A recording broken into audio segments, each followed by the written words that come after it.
अस्सलाम वालेकुम दोस्तों, मैं हूं अब्दुर्रहमान और आप देख रहे हैं AR cool care. AR cool care में आप लोगों को खुशामदीद कहता जी। आज हमारे पास आया जी एक मिनी फ्रिज। ये कूलिंग नॉट गुड, ये ठंडा नहीं कर रहा था। अभी इसको हमने चेक करना है तो इसमें क्या फॉल्ट है, तो फॉल्ट टेस्ट करेंगे। उससे पहले मैं आपको बताता हूँ इसका ये क्या क्या है। ये इसमें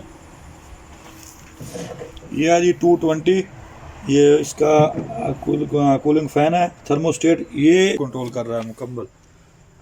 तो ये हम इसको देखेंगे इसमें क्या फॉल्ट है।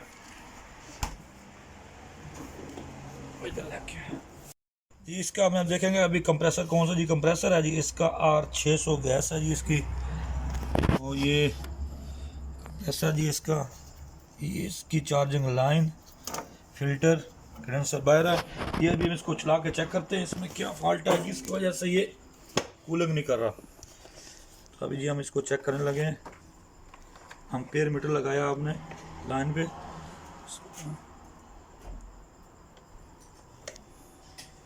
जी हमारा जो कंप्रेसर है वो अल्हम्दुलिल्लाह ऑन कंडीशन में है, कंप्रेसर इसका वर्क कर रहा है।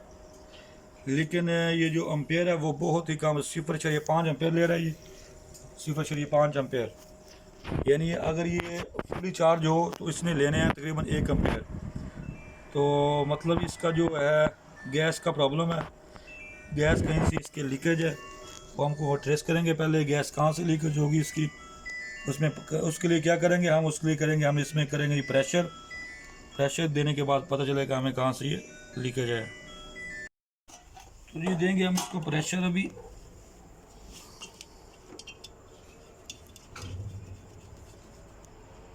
बिल्कुल ज़ीरो प्रेशर, बिल्कुल ज़ीरो प्रेशर, बिल्कुल।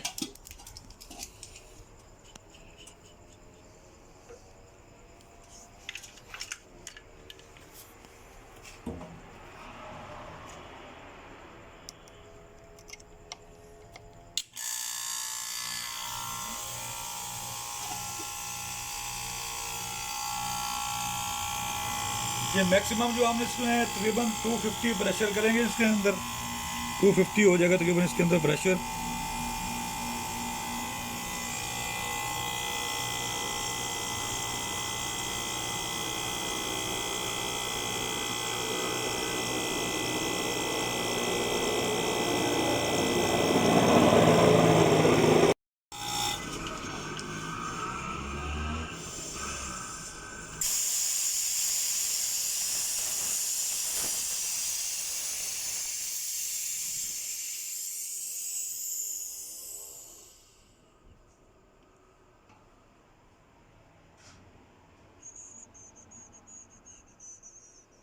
तो जी हमने तकरीबन 250 का प्रेशर कर दिया है। तो अभी हम इसमें प्रेशर देकर छोड़ेंगे अभी तकरीबन आधा घंटे के बाद चेक करेंगे प्रेशर डाउन है या स्टे है।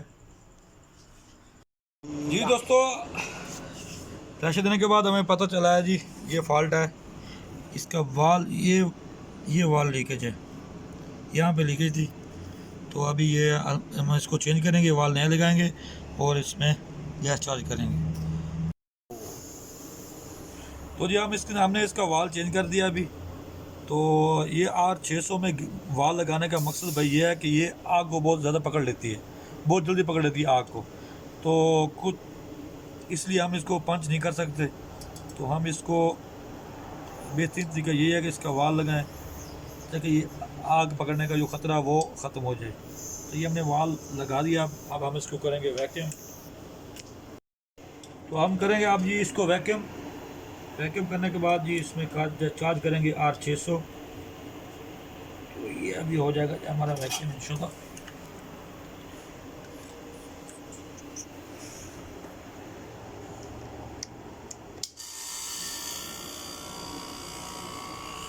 तो ये फ़िल्टर अभी चेंज नहीं किया हमने, इसलिए कि ये जो लीकेज थी वो वाल्व लीकेज था, इसका जेन्युइन फॉल्ट इधर बाहर था। तो ये फ़िल्टर जो है इसका बिल्कुल ठीक होगा, ये चौक वगैरह का मुश्किल नहीं होगी इसके अंदर। तो इसलिए हमने फ़िल्टर चेंज नहीं किया। तो हम डायरेक्टली इसको वैक्यूम करेंगे। वैक्यूम करने के बाद डायरेक्टली हम इसमें R600 गैस चार्ज करेंगे। तो जी हम अब इसको चार्ज करेंगे R600। तो अभी सिलेंडर हमने